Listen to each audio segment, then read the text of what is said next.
A journey like this was often a voyage of discovery. In many places, the jungle we are sailing through is dark and impenetrable, and every explorer wondered what ruins and treasures lay in its steamy heart. Here in Sri Lanka, 2 huge ancient cities were discovered, but perhaps the most remarkable find of that golden age was made in a jungle thousands of miles from here. From Central America came reports of a forgotten civilization, skilled in writing, sculpture, and astronomy. These people, the Maya, were also the builders of spectacular monuments. Today, more than a century later, the mysteries they left are still being unraveled. Its towers, palaces and pinnacles still engulfed by the jungle, Tikal is just one of the vast cities from which the Maya ran their mighty empire. They held sway over vast tracts of Central America, in modern Mexico, Belize, Guatemala and Honduras. Centuries before invaders from the Old World reached here, much of the Maya civilization had perished. But ancient stories give a few tantalizing clues to the glories of its past.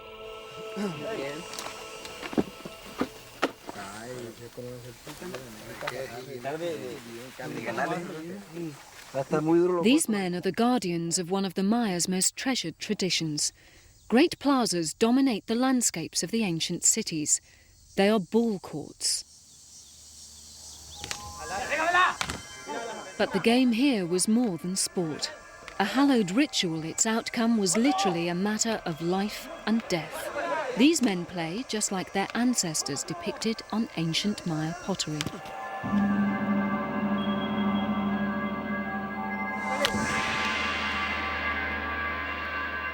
They strike the heavy rubber ball not with their feet, but with their hips. The ancient rules were endlessly complicated. By analysing the clues, archaeologist Nicholas Helmut of Cocoa, Florida, has pieced together many details of the ancient game, but he still has countless questions. We'd like to know how often they played, who played, why. There must have been different levels of games. And why are the courts so large? It must have been extremely important to them. Helmut believes the goals were the rings on each side of the court. It's very difficult to make a goal. Points were gained and lost in other manners. But the ring was a grand slam. If you got the ball through the ring, you got to get the jewelry of everybody in the audience. But the audience had the right to flee. We know that because the Spanish saw the game and made notes on it. There is some suggestions there was a gladiatorial aspect, that people were captured in battle, then brought into the court and had to fight it out, either against the home team or possibly even 2 teams of gladiators.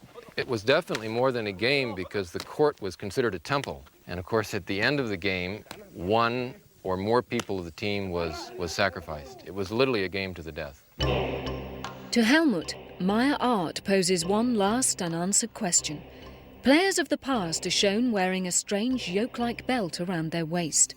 Often found near ball courts, no one knows for sure what the stone yokes were for. Helmut decided to conduct a weighty experiment. Well, I believe that these were actually worn in the game, not just in ceremonies, because the art shows us, and the best way to demonstrate that is to put a yoke on. I mean, they are heavy, but they balance. That's the important thing. They balance perfectly. And they don't require any type of attachment. They fit on sideways. That's the correct way to fit on. It's not uncomfortable at all. You can make all the movements. You can get down, move up, and it stays on the whole time. The biggest problem would be the position down on the court floor, because they have to go down and then get back up very quickly. But I think if they were trained, and I think if they were going to lose their head if they didn't do it, I think they could do it. But in a local market, a different theory is under investigation. Archaeologist Reina de Vries has enlisted the help of a Mexican leather worker, hoping to show that her idea is the most practical. Inspiration struck at an exhibition in her native Holland. When I took my husband to to the museum, to the ball game exposition, I told him about the theories which exist about the stone yolks, and I told him that many people think they were actually worn during the game. And then he said, but when they use leather nowadays, why can it be possible that the stone yolks were molded to make leather belts to use in the ball game? Rayner suggests that the Maya used wet leather tightly moulded round the yolks. Once dried in the sun, the leather would hold the design of the yoke and could be stuffed with sawdust and sewn into shape. I think a leather yoke will be better because a stone yoke is very heavy. Their weight is between 20 and 30 kilos, and it's really very heavy to play it in a very active and agile ball game. A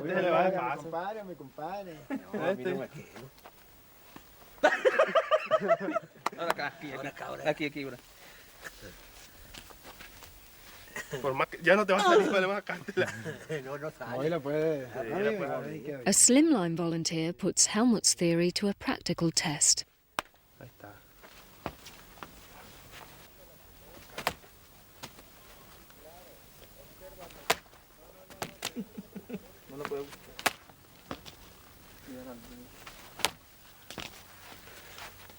¿Qué diferencia usando la piedra? Bueno, yo pienso que sí se puede lanzar más lejos, acostumbrándose a ella. Yes, he thinks that, especially if you became accustomed to using that, you could get the ball much further using a yoke, and that's the purpose of the yoke. That's why it's stone. That's why it has to be heavy. So far, so good for Helmut, but Rayner has high hopes for her leather version. I'm really very pleased with this yoke, with this copy, because it took exactly the same form as the stone yoke. It even have the reliefs exactly as the original mold. It's much lighter than the stone yoke, but it's tough, it's hard. Only the players can tell if Rayner's idea is a winner. Sí, ya está, aprieta suficiente así. Ok, se ve bien para ¿Te jugar. parece? A ver, deja echarte una, Está bien. Deja echarte una aquí. Vamos para acá,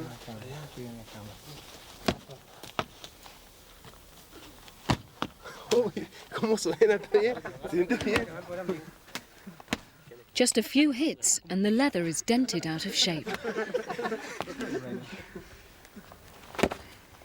Discúlpeme, ¿qué piensa usted de ese cinturón de cuero? Pues opino que es muy blando para la pelota porque es muy dura. He says that it's maybe too soft, not hard enough to hit the ball for. ¿Cuál sería mejor? So which yoke does the team prefer? Pues de piedra. Me voy con de piedra. Para que rinda más. He says he is imagining that maybe the stone will hit faster.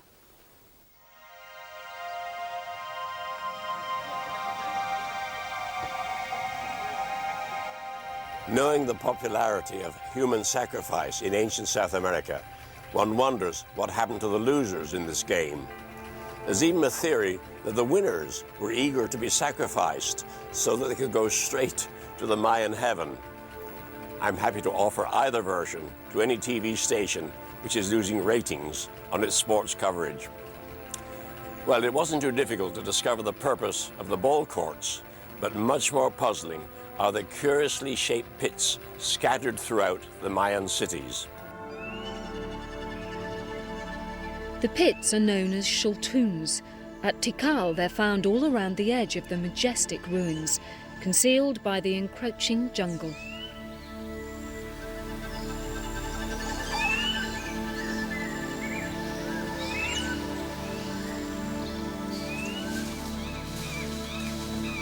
Deep in the tropical forest, ethnobotanist Bill Litzinger from Arizona believes he knows why the Maya dug these mysterious holes. His Guatemalan guides have directed him to a classic Xultun.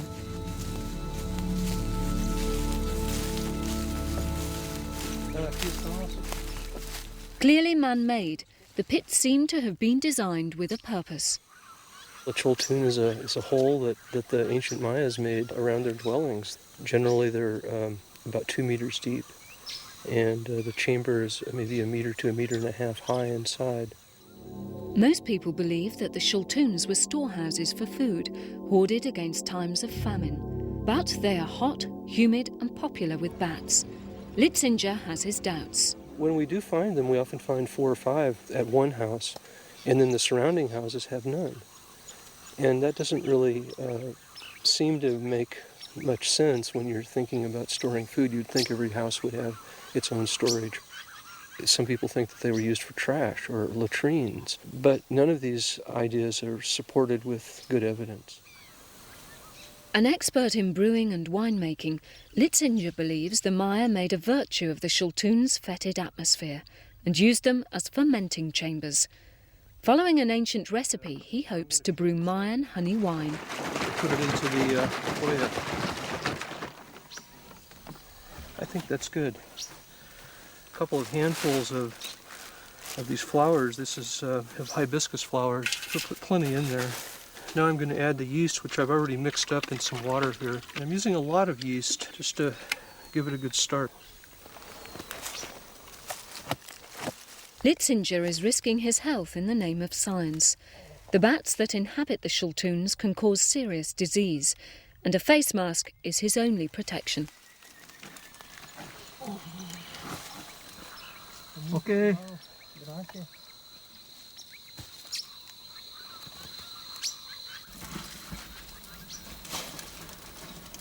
The wine is left overnight to ferment in the Shultuns' murky depths.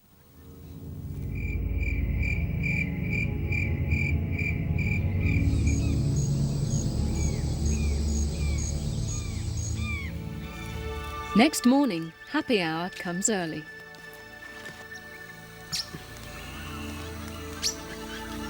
¿Tiene? Bueno, por allá.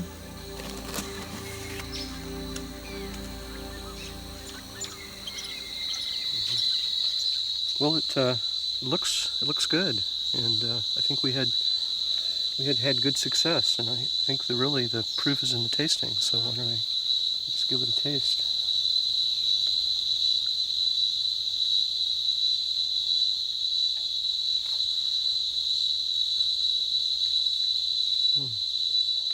It's good. It's got a nice acrid flavor, a little bit of flavor from the flour, and it's very slightly alcoholic. I think it's an excellent possibility. The Maya were making wine in the Chultuns.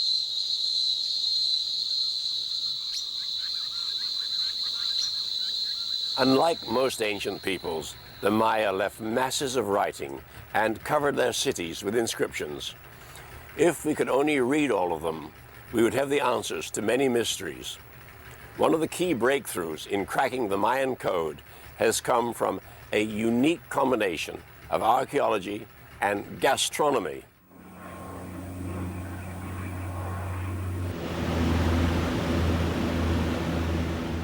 Archaeologist David Stewart is on the last leg of a journey from Harvard, Massachusetts, to one of his favorite places in Central America.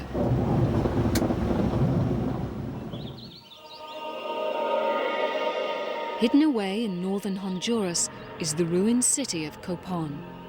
These stones tell tales of its heyday 1,300 years ago, mute witnesses to Central America's golden age.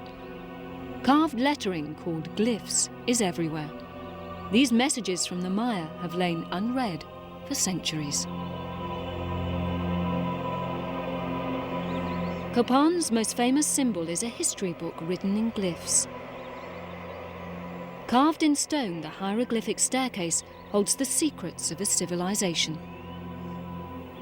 Now, the hieroglyphic stairway is one of the most amazing monuments, I think, from the ancient world, because every step has an inscription that gives us some of the history of Copán, information about the kings and their lives. So it's an extremely important monument for understanding something about the world here at Copán in ancient times.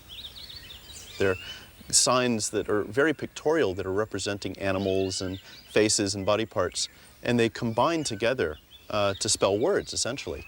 Over the years, it's been a great challenge deciphering Maya glyphs. First of all, it doesn't look quite like a writing system that we're used to. I think it's taken a long time for specialists to really understand the nuances and the system behind this really incredible way of writing. So I think it's going to take generations still to understand most of what we find here at Copan and other sites. In the modern bustle of Guatemala City, Stuart came across a clue which may speed up his quest for understanding. The city's museum houses a unique treasure found in the tomb of a Mayan noble. This simple pot is adorned with cryptic glyphs. Besides its special decoration, the pot has another claim to fame. It is the first known example of a screw-top jar.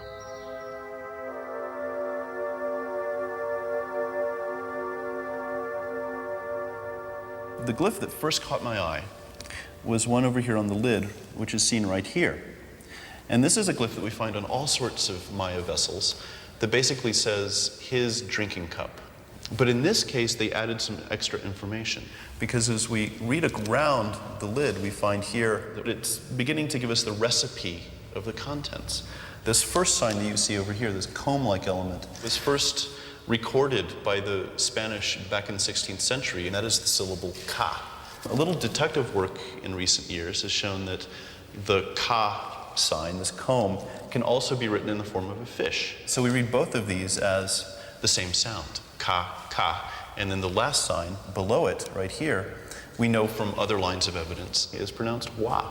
So together it's cacao.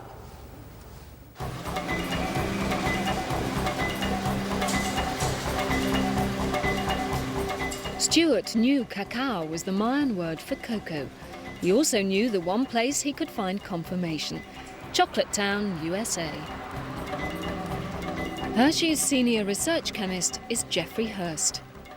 I was really excited. I mean, this is really a neat opportunity. They looked to us to help, determine if in fact this material that they found inside was cocoa.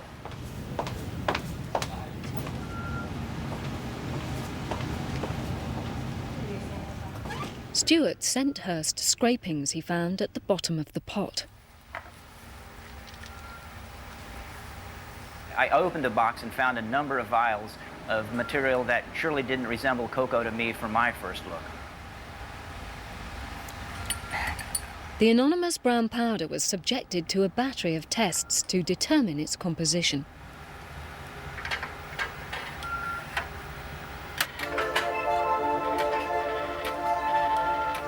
Two ingredients unique to chocolate showed up. Stuart's hunch had been spot on. The pot had indeed contained Mayan cocoa. It's a sample that nobody had touched for 1,100 years or something close to that. I was excited, it was neat, but I was honored also to be able to participate as part of the project team.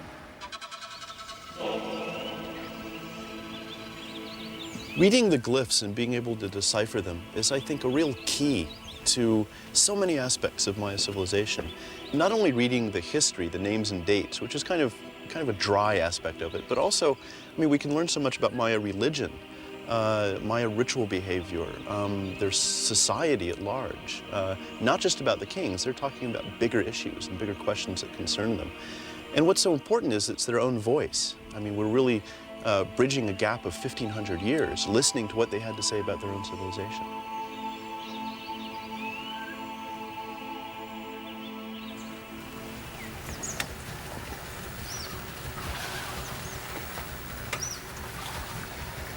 Mama Studi. What a strange but fruitful alliance of scientific disciplines. And that seems to be the trick for solving Mayan mysteries. Here's how a sailor and an archaeologist succeeded in casting light upon another.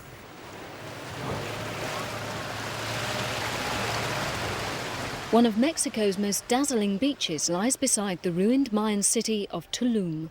Walled in on 3 sides and protected by the sea on the 4th, Tulum was a fortress, dominated by one building, the Castillo, perched right on the cliff edge. What was it for, wondered local seaman Michael Creamer. I was taking a swim out in front of the Castillo at Tulum, and I noticed that it had a pair of windows facing seawards. One is square, let's say about 45 by 45 centimeters, and the other was long and narrow. They were absolutely distinct, different, and I couldn't believe that was an accident or sloppy workmanship, and there must have been a reason for that. The other thing about the upper windows at Tulum is the walls are quite thick, and what this does is any light that might be behind them is now in a column, okay? And when you pass by that column, the light is completely cut off. It's like looking through a tube. Creamer considered the Castillo's position. Offshore lies a deadly reef, whose sharp corals lie only inches beneath the surface. For sailors, it's an accident waiting to happen. You could easily swamp the boat, drown the passengers, lose the cargo, crash on the reef. And I don't think even the bravest and intrepid Mayan navigator would want to go through that reef opening without some kind of guide. There is only one safe passage from reef to shore, but at deck level the dark clumps of coral are hard to see. Creamer believes the reef and the Castillo are linked. In the daytime, the sun shines through two gaps in the temple's stonework, directly opposite the reef's safe entrance.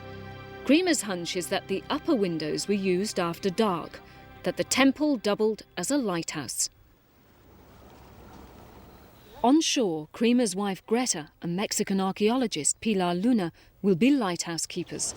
We need to take a look at the next buoy, Javier. Let's see what this looks like, this coral. The lamps carried into the Castillo's upper chamber will simulate Mayan fire.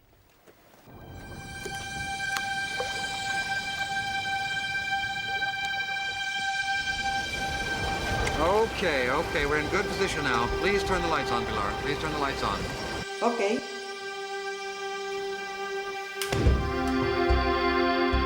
Creamer's idea is that the design of the windows was carefully calculated.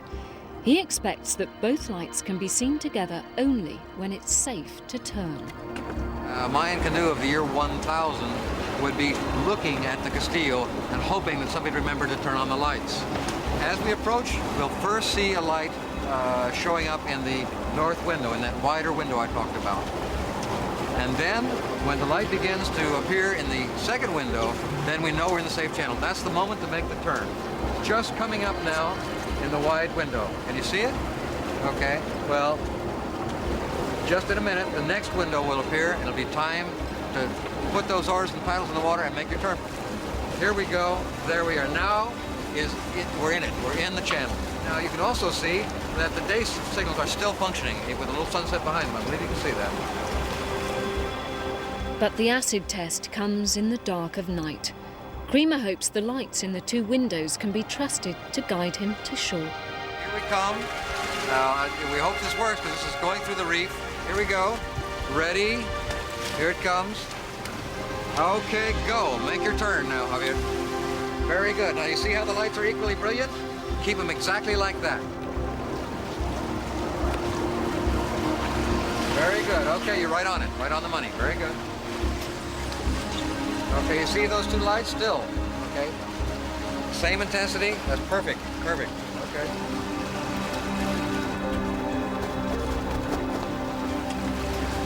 Okay, we're through the reef. We can safely head for the beach now. We're through it all. There's nothing that can hurt the boat now. I feel great about this evening's work. I think we did a great job. As far as I'm concerned, we absolutely proved it. The windows were not an accident. They're different shapes for a reason. The Mayans did a great job in engineering, and I suppose they're great seamen too. I've long been interested in the Maya, not least because they may have crafted the extraordinary crystal skull which watches over our series. But for all its glories, the Mayan civilization suddenly collapsed. Its great cities were swallowed up by the jungle. Why did it happen? Well, I can give you a simple answer. Nobody knows. And that's the greatest of all the mysteries left us by the Maya.